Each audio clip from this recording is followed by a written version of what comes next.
Welcome to Sweet Life Beat Life. We hope this video helps. In this video, I will show you how to make tiramisu brownies. First, preheat your oven to 350 degrees Fahrenheit.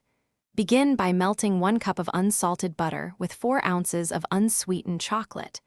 In a separate bowl, whisk together 2 cups of granulated sugar, 4 large eggs, and 1 teaspoon of vanilla extract.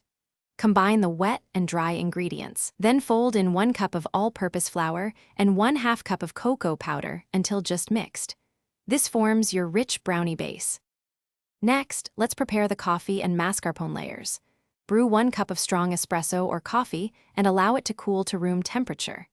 In a medium bowl, combine 16 ounces of mascarpone cheese with 1/2 cup of powdered sugar and 1 teaspoon of vanilla extract, whisking until smooth and creamy.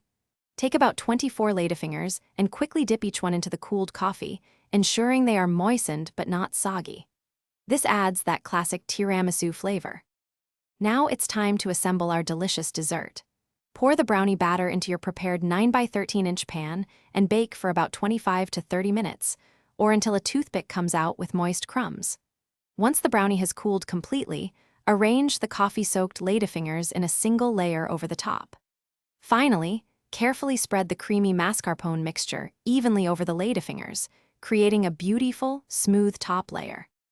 The final steps are simple but crucial for the perfect tiramisu brownies. Place the assembled brownies in the refrigerator and chill them for a minimum of 4 hours, or preferably overnight. This allows the layers to set and the flavors to meld beautifully. Just before serving, generously dust the top with unsweetened cocoa powder. Then, slice your tiramisu brownies into squares and enjoy this elegant and decadent treat. They're truly irresistible. Thanks for watching. Consider subscribing if we helped you.